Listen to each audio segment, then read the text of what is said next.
પોરબંદર નજીકના અડવાણા ગામના જ કેટલાક શખ્સો રાત્રિના સમયે નંદી ઉપર બેફામ અત્યાચાર ગુજારીને માર મારી રહ્યા હોય તેવા વિડીયો વાયરલ થયા છે।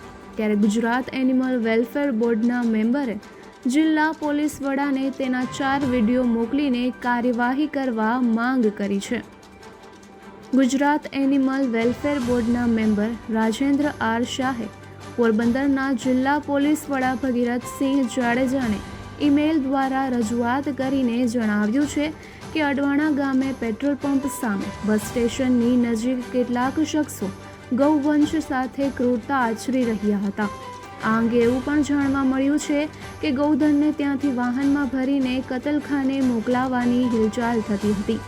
આ એક ગંભીર કાનૂની અપરાધ છે અને ગુજરાતમાં ગૌવંશ સંબંધી કાનૂનનું ઉલ્લંઘન છે। તેથી એવો અનુરોધ કરવામાં આવ્યો છે કે આ બનાવમાં જિલ્લા પોલીસ વડા તટસ્થ તપાસ કરીને જવાબદારો સામે કડક કાર્યવાહી કરે તેવી માંગ કરી છે।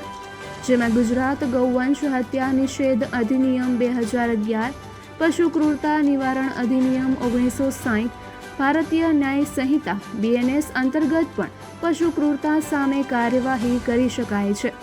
PCA 1960 હેઠળ ધારા 11 પશુઓ સાથે ક્રૂરતા કરવી અને ધારા 12 પશુઓને પીડા પહોંચાડવી તથા BNS હેઠળ ધારા 326 અંતર્ગત પશુઓ સાથે ક્રૂરતા કરવી અને ધારા 327 પશુઓને પીડા પહોંચાડવી જેવી કલમ હેઠળ કાર્યવાહી કરવા એનિમલ વેલફેર બોર્ડના મેમ્બર રાજેન્દ્ર આર શાહે માંગ કરી છે।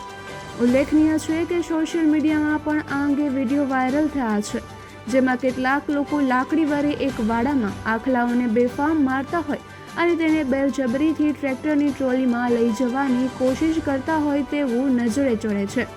આડેધડ મારને કારણે 2 આખલાના મોત પણ થયા હોવાનું કહેવાય છે અને આ વિડીયો અડવાણા ગામનો હોવાનું જણાવાઈ રહ્યું છે, જેને લઈને જીવદયા પ્રેમીઓમાં ભારે રોષ જોવા મળે છે।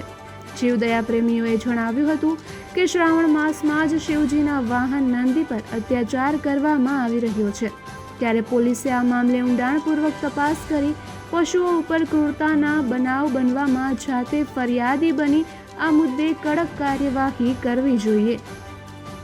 નિપુલ પોપટ, પોરબંદર ટાઈમ્સ।